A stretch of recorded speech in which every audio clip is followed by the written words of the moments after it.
আজই ডাউনলোড করুন আর এনজয় করুন আপনার পছন্দের শো। তোদের দাদামণি যতদিন বেঁচে আছে তোদের গায়ে এতটুকু আঁচ পর্যন্ত লাগবে না।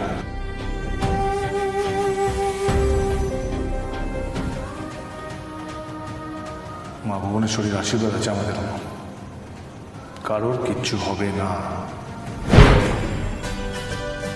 কদিন যা গেল বাড়িতে আর বিশেষ কিছুই ছিল না, তাই চালে ডালে বসিয়ে দিয়েছিলাম। না না, ভালো করেছিস, বেশ দেখতে সুন্দর হয়েছে তো।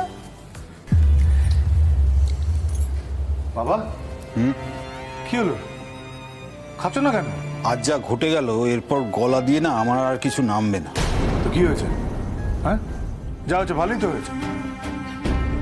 শালিশি সবাই আজকে যা হয়েছে তা ভালোই তো হয়েছে, সমস্যা কোথায়? ভালো হয়েছে কারণ খারাপটা কি হয়েছে শুনি। শোনো বাবা, আজ থেকে যদি আমাদের দিকে কেউ চোখ তুলে তাকায় না এই সবার দিকে, তাহলে সোজা গিয়ে পুলিশে খবর দেবো, ঘাড় ধরে তুলে নিয়ে চলে যাবে, বলে দিলাম। হ্যাঁ, কতদিন পুলিশ পাহারা দেবে? ঘরেতে চারটে মেয়ে, তুই নিজের কাজকর্ম ফেলে রেখে ওদেরকে পাহারা দিতে পারবি? হ্যাঁ, ওর ছেলেকে কিন্তু পুলিশে তুলে নিয়ে গেছে এবং সেটা হয়েছে কিন্তু তোর জন্য, এটা ভুলে যাস না। তুই কি ভাবছিস? তুই ভাবছিস যে রায় সাহেব এসব জানার পরও হাত গুটিয়ে চুপ করে ঘরে বসে থাকবে? হ্যাঁ, প্রতিশোধ নেবে না? আরে এলাকার পাড়ার সমস্ত গুন্ডা মস্তানরা না ওর পায়ে পড়ে থাকে। আমি একটা ভালো কথা বলছি, শোন, এখান থেকে চলে চ। এই ভুবনপুরে না আমি অনেক অনেক কিছু দেখেছি, আর দেখতে চাই না। আর যাই করি এই ভুল আর করবো না। এই গ্রাম ছেড়ে কোথাও যাবো না বাবা, বলে দিলাম। কেন?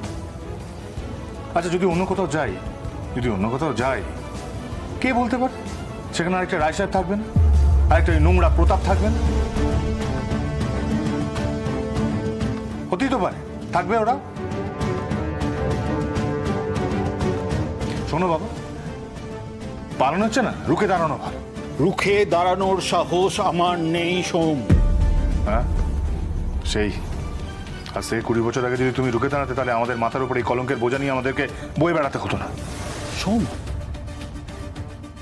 শোনো বাবা, আমরা যদি পিঠ দেখিয়ে পালাই না, এই কলঙ্কের বোঝা কিন্তু কোনোদিন আমাদের পিঠ থেকে নামবে না, কোনোদিন মাথা থেকে ঘুচবে না, বলে দিলাম। কিন্তু দাদামণি, ওরা যদি আবার আসে আমাদের কোনো ক্ষতি করতে? কি করবে? না না, তুই বল না রত্না, কি করবে বাবা? হ্যাঁ, মেরে ফেলবে আমাদেরকে, সবাইকে মেরে ফেলবে, তাই তো?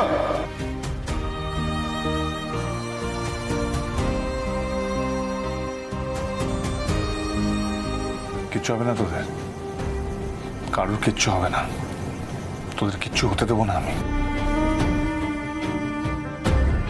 তোদের দাদামণি যতদিন বেঁচে আছে তোদের গায়ে এতটুকু আঁচ পর্যন্ত লাগবে না।